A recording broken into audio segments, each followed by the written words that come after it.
It is Friday, yes, that's right, and as the general election campaign hots up, there is a terrifying backdrop. Britain may be on the brink of a race war. On October the 7th, Hamas attacked Israel.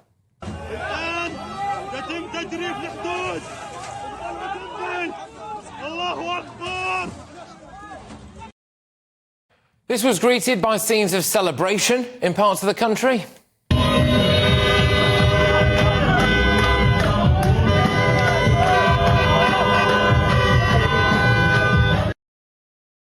And in the weeks that followed, we saw pro-Palestine marches and anti-Semitism counter-protests, but in the last couple of weeks, things have stepped up a notch.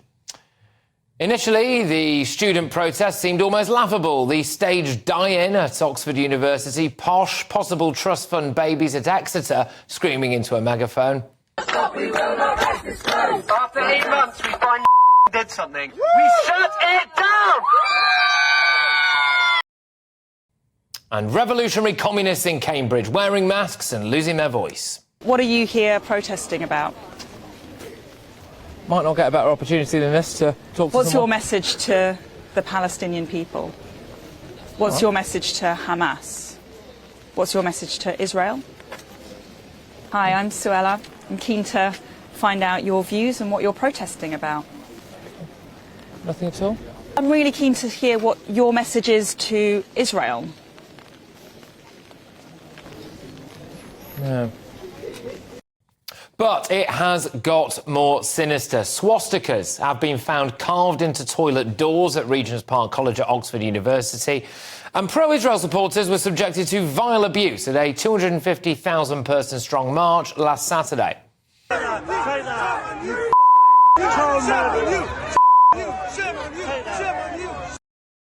And guerrilla tactics are now being used by the pro-Palestine brigade, turning up at cinemas, showing Israeli films and trying to shut them down or spray paint them in red graffiti. Like last night at East Finchley, you can see the red paint just scrawled across the front of the Phoenix cinema there. And now the pro-Israelis have had enough, and they are turning up in serious numbers.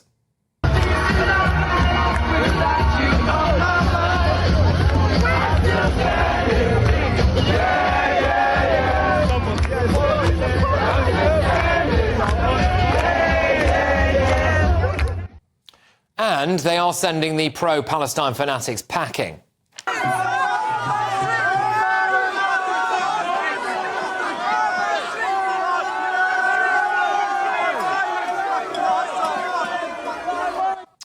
My concern is this. The pro-Palestine brigade will not like the fact that they've just been utterly humiliated there, and I think we can expect some serious retaliation. And Jewish community members have clearly decided that they're just not going to take this anymore.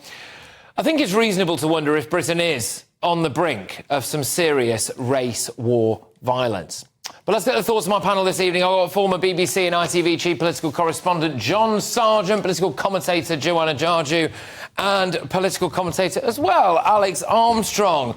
Alex, your views on this? Do you think that we might be one more fractured protest away from some kind of race war spilling out the street? Yeah, well, it certainly seems that way, doesn't it? And, you know, the Met Police have failed so many times now to get on top of all of this anti-Semitism we've seen at these protests and make a strong stance on it. You know, we've seen the excuses, the tweets that have had to be, you know, rescinded after being sent, after excuse of the Met Police saying, oh, no, we're going to let that jihadi flag stay up, we're going to allow the Nazi placards here or there and just ignore them, but we will take down anyone counter-protesting quite viciously.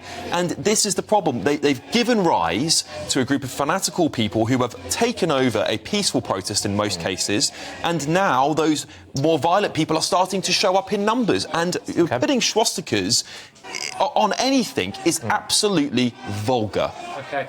Joanna, are you concerned? I mean, when I looked at what happened last night in East Finchley, I thought we were potentially one bottle being lobbed in either direction away from, you know, seriously erupting, I think. Well, I think that obviously it's horrible for them to have done something like this with the swastika, and it's disappointing as somebody who's been to some of these protests that it's being hijacked in this way.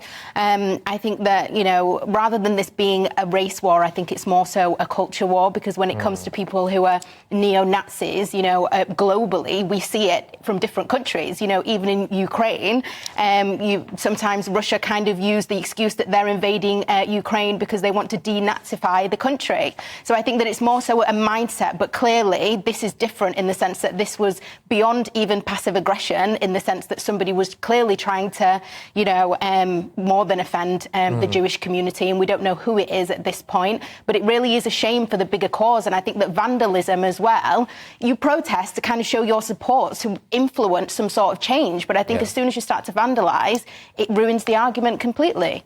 Yeah, John, what's your view on this? Whether you want to call it a culture war, a race war, or whatever, I suppose the better term for it might be a serious violence. I mean, I can quite easily foresee a situation as this escalates on our streets in the coming weeks where there are genuinely violent clashes now between two groups of people. It might be, but it's not a race war, because Muslim is not a separate race. So it's probably easier not to talk about it in terms of two races. If you're Jewish, then it's a Jewish race, and you've got your homeland, and you've got a whole different way of looking at the world. The idea that just because you're a Muslim activist, it's a different race, I think that's a mistaken terminology, and you've got to be very careful about that. Because, of course, what you're talking about essentially is a really serious political argument about what is going on in the Middle East. Not in Oxford, not in London, but in the Middle East, and what's developing there.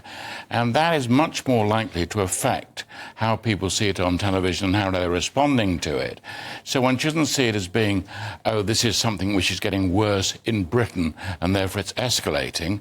The root of it all is what's happening in Gaza and what's happening to the Israel government, the extent to which they're more and more isolated across the world, and all those things are having a really serious effect on how people are perceiving what's happening in Gaza. It's the perception is on all Jewish people now. You know, it seems that anyone who's Jewish, they've gone to East Finchley for a reason. Let's be clear about that. That's a massive amount of Jewish people living in that area. So they're not targeting Israel's government. They are targeting specifically Jewish people who live in London, who they can easily show up at their door and intimidate. Yeah, there are lots of people who are involved in these things. So the moment the extremists take over, you think, oh, so it's like a snowball. It's getting worse and worse. It's not actually. The more the extremists get involved, the more run-of-the-mill ordinary students who feel strongly about this won't go.